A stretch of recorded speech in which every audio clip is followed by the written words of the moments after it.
Hey guys, so here I am to review Smackdown for the 8th of May 2009.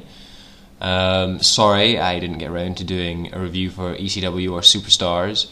I've been real busy lately, but also I didn't really feel like there was that much to talk about. The only thing I really thought was worth talking about really was John Morrison against Chris Jericho on Superstars, which I'll mention briefly later in this show. And what can I say about this week's Smackdown? I mean, you saw what I thought about this week's Raw, and I knew that Smackdown was going to pull through.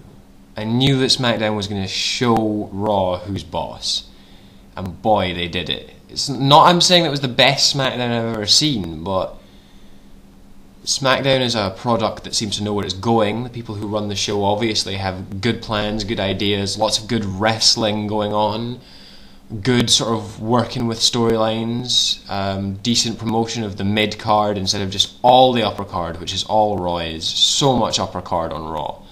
And I just thought it was a really balanced, well put together show. I was really impressed and really heartened that it was this good after the debacle that was Raw. Anyway, we kicked off with Teddy Long coming to the ring, General Manager Teddy Long, saying that he's welcoming back the face of SmackDown, which I didn't really understand because he was talking about Rey Mysterio, and surely because Rey Mysterio wears a mask, he can't really be the face of anything. Surely he's the mask of SmackDown. Anyway, that's by the by. Rey Mysterio comes out and I think great. Rey Mysterio promo, not great at promo to be honest, but he's talking about how he'll defend the Intercontinental title and he will be world champion again sometime. And Chris Jericho interrupts him and comes down and starts going on about how he's the face of SmackDown, and this is a recurring theme throughout the night, the face of SmackDown. And he's people should respect him and his usual very entertaining shtick about everyone being a hypocritical tapeworm, and people should be listening to him more. And I was thinking, what does this mean that Chris Jericho's back into the Intercontinental division? Because that's not cool. But it didn't seem to be getting at that at all. I think they were just trying to push Mysterio, the Intercontinental Champion, as being a viable contender for anything, which is what they should be doing with titles like that. And Jericho, rambles away for a while, and Rey Mysterio says, he pushes him to the floor, quite an aggressive push, and says, I don't need to listen to this, nobody needs to listen to this, and he leaves, and Jeff Hardy comes down as Rey Mysterio leaves, another guy who's not that good at promo. He referred to himself as the charismatic #1 contender, and I think he's good in the ring, I like him, but certainly I wouldn't call him charismatic. And he talks to Jericho about how he's the biggest hypocrite, and how he should put his money where his mouth is, and they set up a match. They get Teddy Long to set up a match later in the evening between Jeff Hardy and Chris Jericho, and the stipulation is if Chris Jericho wins, he gets to be in the SmackDown main event at Judgment Day and face Edge and Jeff Hardy in a triple threat match for the world title, which I'd quite like to see. Actually, that'd be quite good. But anyway, they set up that match for later in the evening. Then we have our first actual wrestling match of the evening, and we have R-Truth comes to the ring. I can't stand R-Truth's entrance. I can't stand his rapping. He's terrible. He's so good in the ring that this gimmick just annoys me. But he is really over, which kind of makes me really puzzled as to why he hasn't won in weeks. And then his opponent is Mike Knox, making his debut on SmackDown. I can't abide Mike Knox. But I was a little relieved with this, and I thought it was going to be a massive squash. I thought it was going to be a really intense squashing, but it wasn't a squash. It was actually quite a well contested match. R-Truth had most of the offense and looked good while doing it. I liked that in that it showed that Mike Knox is at least prepared to sell things now, so that was good. The only thing that really annoyed me was there was one point where R-Truth hit the scissors kick on Mike Knox, which is supposed to be his finishing maneuver, and Mike Knox just kicked out. I wasn't really cool with that. I didn't really appreciate that. And how it ended was as the referee was backing up R-Truth from Mike Knox in the corner, Mike Knox hit him with a big bicycle kick, and then the knocks out And that was it. Mike Knox wins, but thankfully not an incredible squash. So already I'm thinking, well, this is good. At least, you know, while it's predictable that they would put the worst wrestler over in this situation, they did it in a decent way. Next we had a Divas match. Michelle McCool against Gail Kim, two of the most talented divas in the WWE, so that's promising. I think, okay, this is good, this could be good.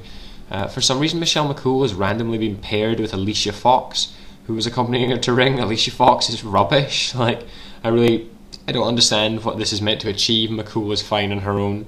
And this match was decent, you know, a little bit of back and forth, a little bit of offense to the outside, and distraction from Fox and all that. It was quite decent, but better than your average Divas match these days. And what I liked about it was the ending, where Gail Kim goes for the Hurricane Rana, and Michelle McCool catches her on her way down and hits her with the Faith Breaker, or as you know, we all know it, the Styles Clash, which is a good move, and it works as a diva move. What annoys me about Gail Kim at the moment is she keeps doing the blockbuster, you know, the flip neckbreaker thing off the ropes, which is much better than most diva finishers. It really should be a finisher, but I'm glad that I get to see it at least. It's a good move. But McCool wins. I think McCool will be women's champion before long. I would be very surprised if she wasn't. I think she deserves it. She's good. Gail Kim deserves it more, but I think she's going to have to wait. Next, we have Jeff Hardy interviewed by Josh Matthews. It doesn't really say anything, just more about how he's just focused on the WWE Championship, and that's all that he's thinking about. And oh no, it's the World Heavyweight Championship. Sorry, my apologies. World Heavyweight Championship. And then there were a couple of segments where you saw people backstage, just people that have been forgotten about, people that there is nothing for at the moment, and maybe they have contractual clauses to keep them on camera. We saw Ricky Ortiz and Maria backstage in Teddy Long's office with Teddy Long. Ricky Ortiz, now he's another one that might as well have release tattooed over his forehead. There's no use for him, he's not good. And I think they're just trying to keep him on camera while they work out what to do with him. I think a lot of superstars are probably very uneasy after the supplemental draft last year, which a lot of people got released before they made their debut on their new show. So I think they're trying to really hammer home that these people are still here, which is good, I suppose, but really they could do with trimming the fat off with some of these people. Edge comes in and gets at Teddy Long and says, "Why have you made this match? What are you doing?" I don't remember much else about the promo. I'm sorry.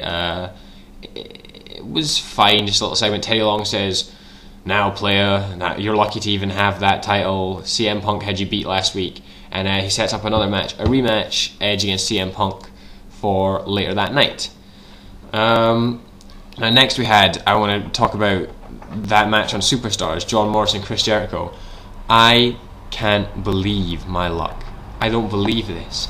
They are actually setting up a real feud between John Morrison and Shelton Benjamin. You have no idea how long I've been waiting for something like this to happen. These guys, in my opinion, are two of the most gifted guys the WWE has ever seen.